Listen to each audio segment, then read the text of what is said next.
Ano ba yung mga bagay na kung saan nakakasakit sa aming malalaki na ginagawa ninyo or pinapakita nyo? It is very important na malaman nyo ito kasi we all know that the more mo nasasaktan isang tao, okay pa yan sa una Okay pa yan sa una, pero darating at darating sa point ng buhay na magsasawa yan sa'yo. Na kapag naramdaman niya or nakita niya or nakakita siya ng ibang tao, especially in isang babae na mas mararamdaman niya yung pagiging masaya doon, mas mararamdaman niya na mas malaya siya doon, then ang tendency nito is that baka mawala na siya sa piling mo.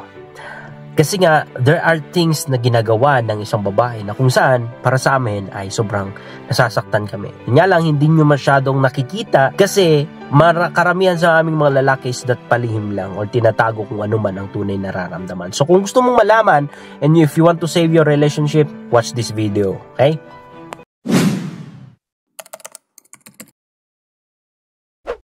So number 1 is that whenever na mas naniniwala kayo sa ibang tao kaysa sa amin, sa abilidad man yan, sa kwento, or sa kakayahan of course, or sa ginagawa, kahit sa anong area man, na kung saan mas nararamdaman or nakikita namin na mas naniniwala kayo sa ibang tao kaysa sa amin, nasasaktan kami. Bakit? Kasi nga nature naming mga lalaki. The reason why kaming mga lalaki is that nagpa-pursue kami, nangangarap kami, or gusto namin may pera kami, magpagwapo, tinitingala kasi inside us, we are longing na makita mo. We are desiring na maniwala ka rin sa amin, sa aming mga kakayahan, at sukungan naman ang meron sa amin. So, whenever na nararamdaman namin na wala ka palang tiwala or mas naniniwala ka ba sa iba, especially ng ibang lalaki, sobrang nasasaktan kami dyan. Kaya minsan, nagagalit yan or hindi mo rin siya maintindihan or nananahimik na lang or nandun sa kanyang mga tropa kasi nasasaktan na pala yan. So, hanggat maaari, please, especially sa mga mag-asawa, huwag mong hayaan na mararamdaman ng isang lalaki na mas maliit siya sa iba. Kasi very dangerous ito, pinapatay mo yung self-confidence niya. Kaya natatakot na siyang mag-push, natatakot na siyang mag-try, or nahihiya na siya. Or, ang isang rin mangyayari dito is that, iiwan ka niya kasi nga wala kang tiwala sa kanya. Or hindi ka naniniwala sa kanyang kakayahan. Or, magiging obsessed yan. Or ikukulong ka niyan. Or magiging seloso yan. Dahil nga sa pinapakita mo na yan. Okay? Tsaka ka na naman nagagalit kung bakit nagsiselo siya na garon, kung bakit nagagalit siya. Yun pala, pinaparamdam mo, even unintentionally na mas naniniwala ka sa iba, more than sa kanya. Doon na nangyari lahat. So, ang pinaka-the best na gawin mo dyan, go and apologize. There's nothing wrong. Wala namang mawawala sa'yo. Apologize. And sometimes, be careful na kapag nandyan yung partner mo, hanggat maaari, huwag mong ipakita na sobrang hangang-hanga ka sa ibang tao more than sa kanya. Kasi hindi lahat ng lalaki ay kayang i-take yun. Okay? Pangalawa is that yung hindi nyo kami na-appreciate or hindi nyo nakikita yung binibigay namin, yung nagagawa namin, sakripisyo namin or efforts namin. Although hindi lahat ng lalaki is that nagagalit agad or meron ka nang nakikita na sign, nasasaktan na pala siya. Pero inside us, nadidisappoint kami or nawawalan na kami ng gana na gumawa pa ulit or mag-sacrifice ulit. Or nawawalan na kami ng energy to do it kasi nga hindi mo ito nakikita, na hindi mo ito na-appreciate. Yun nga ang mas worse kung mas na-appreciate mo pang isang tao, ang ibang tao more than sa kanya. Sabihin na natin that he's incompetent. So, kung hindi siya incompetent, then anong dapat mong gawin? Hindi yung maghanap ka ng iba, hindi yung ikumpara mo siya sa iba kasi that's way of condemning. Walang nagbabago dahil sa condemnation o panghusga. Wala po. Magbabago yan whenever na makita niyo yung support mo at tulong mo at prayers mo sa kanya. So, kahit sa mga maliliit na bagay, matuto kayong mag-appreciate. Matuto kayong bigyan siya ng reward. Kasi in that way, mas lalong natitrigger, mas lalong nagaganahan yan. Especially sa mga kasawa, reward mo siya sa gabi, ganon, sa masahe, sa kama, just like that. I-reward mo siya kasi sa mga bagay na yun, nararamdaman namin that nakikita pala kami. Na meron palang nagmamahal sa amin. Na meron palang nakakapansin sa aming mga sakripisyo. And trust me, nagiging mas positive yan. Nagiging mas okay yan. Nagiging mas energetic yan at lakas ng loob para magtrabaho ulit or para gawin niya ulit. So, make sure mga kapatid na wag mong kakalimutan i-appreciate at makita kung ano man ang kanyang ginagawa. Kasi nasasaktan kami mga lalaki kapag hindi yun nakikita Kapag hindi yun pinapalagan. Hindi dahil sa maliit siya, hindi dahil sa hindi mo nagugustuhan kung ano man yung provide or naibigay niya or efforts niya is that hindi mo na siya i-appreciate mo. Okay? Pangatlo, nasasaktan kami kapag nakikita namin na naghihirap kayo. Yun ang katotohanan. Ang isang tunay na lalaki na nagmamahal sa'yo is that nasasaktan po kapag nahihirapan yung partner, yung mga anak, o may kulang sa family. And that's the truth. Yun yung masakit sa amin.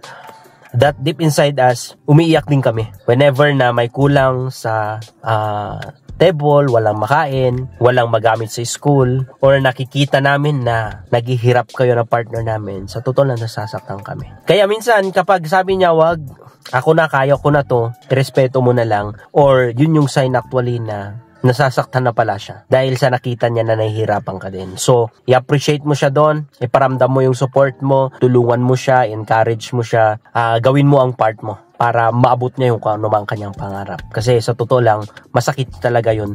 Why? Nature po namin. As a leader, as a father, as a partner, as a husband, nature namin that we should do our best para ma-enjoy ng mga taong mahal namin ang buhay. Number 4, sa bagay na kung saan nasasaktan kami, whenever na pinapakita mo na wala kang respeto sa amin. Like for example, subconsciously and consciously, sometimes sinisigawan mo na lang siya na para siyang bata, pinapahiya mo siya sa harapan ng kanyang mga kaibigan. Ang paglalasing is not good. Maski ako, ayaw ko dyan kasi galing ako dyan and walang magandang nangyari sa buhay ko. But never napuntahan mo siya sa harapan ng kanyang tropa at ipamukha na parang wala siyang bayag, para siyang bata, parang wala siyang kwenta, parang wala siyang naiambag sa buhay mo. Sa pamagitan ng pagsasalita mo, sa mga action mo, pinapakita mo, kung ano-ano man. Never do that kasi in that way, baka masaktan ka niya. Bakit? Nasaktan din siya eh. Baka masipa ka niya. Bakit? Nasaktan mo siya eh. Napahiya mo siya eh. Never do that. Ang gawin mo kapag ganun, nalasinggay raw ang partner mo is that, unang-una sa lahat, alagaan mo ulit siya. Ipakita mo na mahal mo pa rin siya. Pangalawa, ipag-pray mo siya. Because we cannot change a person. Only God can. We cannot.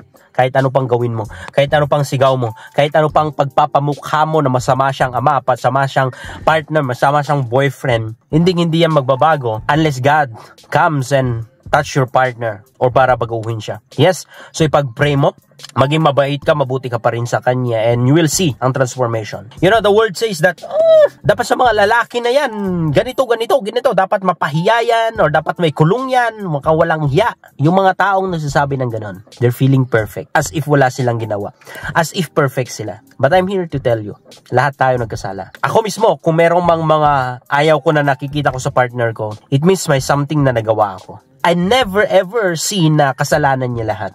May part ako. And then, i-check ko yung sarili ko, ayusin ko yung sarili ko, i-surrender ko pa sa Panginoon, baguhin niya ako. And then, suddenly, nakikita ko na nagbabago din siya. Yun yung pinaka-the best na approach. Kapag lasinggero yung partner mo, sugarol yung partner mo, whatever na klase ng bisyo, ipag-pray mo, and then i-check mo yung sarili mo.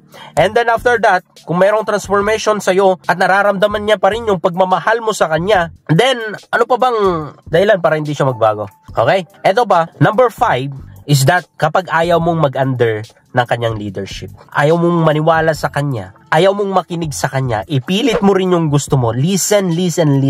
Hindi po pwede na dalawa ang leader sa loob ng tahanan or sa isang relasyon. Merong isang leader at merong isang follower. Either ikaw or yung partner mong lalaki. Pero hindi kasi ganun ang design eh. Hindi ka pwedeng magiging leader. And this is not to discriminate or to downgrade you, pero yun kasi yung design para sa atin. It doesn't mean that mas mababa ka sa kanya, pero ang disenyo nga is that siya yung leader mo. Makinig ka sa kanya. Mag-suggest ka, mag-open ka, tulungan mo siya, encourage mo siya, pero hayaan mo na siya yung final decision, siya yung magli-lead sa'yo, siya yung masusunod. Kahit anong gawin mo, kahit baliktarin mo, I saw a lot of families na nasira dahil sa babae yung nag-lead. Babae yung nasusunod. Walang nangyari sa kanilang anak, mga matitigas ang ulo, bulakbol. Walang nangyari kasi yung ina yung nasusunod. Why? You're not following the principles and the proper ways. Listen, wag mong apakan yung isang lalaki, wag mong ibaba yung kanyang ego, wag mong patahimikin yung kanyang bunganga kapag nagsasalita siya, kasi that is very dangerous kapag ang lalaki may dalawang mangyayari dyan eh. Tatahimik na lang siya at piliin na manahimik na lang, walang gagawin, hahayaan na lang yung mga anak nyo, hayaan ka na lang, and road to destruction yan, or magagalit din yan at masasaktan ka. Ganun na ganun lang. Ang mangyayari kapag ikaw yung nasusunod, sinisigawan mo siya, inaapakan mo siya, ganun. Never do that, kapatid. Never do that. Hindi lang sa nasasaktan mo isang lalaki, pero sinisira mo lang ang buhay niyong dalawa. ang relasyon yung dalawa, ang future ng mga anak nyo. Tandaan mo yan. Okay? And 6 is that hindi actually ito bagay na nasasaktan ng isang lalaki. Which is marami pa akong gagawin na video about that. But this is an advice sa inyo mga kapatid. We can never change someone. We can never be successful sa anumang klaseng relationship sa buhay without God. It's only God. Yes, the world can be successful in life, but they will lose their soul. Meron at merong bayad yan. Yayaman man sila, ganon, pero may kapalit. Either yung family nila, either yung health nila, either yung mga anak nila. Meron at merong kapalit. But if you want a success na masaya, success na walang bayad, is only through God. Because Jesus paid it all. So kung gusto mo na maayos yung relationship nyo, ilapit mo sa Panginoon, isurrender mo sa Panginoon, mag-repent, magbago, especially this things sa ulo mo, your mind, pag-uwin mo ang lahat by God's grace and God's help. And you will see na magiging mas madali ang lahat ng bagay, ang relationship nyo. And you will find that there's love, joy, and peace that is beyond understanding na hindi mo maintindihan. Bakit ganito? Meron pa rin saya sa akin kahit ganito yung nangyayari sa relationship namin, sa asawa ko, kahit maraming failures, kahit palpak ang lahat, kahit mahirap na, kahit wala nang pagkain, there's a joy and peace sa loob ko because God is in you, with you, by you, and upon you. That's the good thing about walking with God. So, surrender mo. I encourage you sa mga hindi pa nakakakilala kay Panginoong Jesucristo. Siya po ay namatay para sa iyo, naghirap para sa iyo, nagbayad ng lahat. All you need to do is to receive Him, to enjoy His grace, to enjoy His blessing, and to enjoy His goodness and mercy. That's it. That's it. So, that's it mga kapatid. Maraming salamat. God bless po sa inyong lahat. Ingat po kayo palagi and shalom.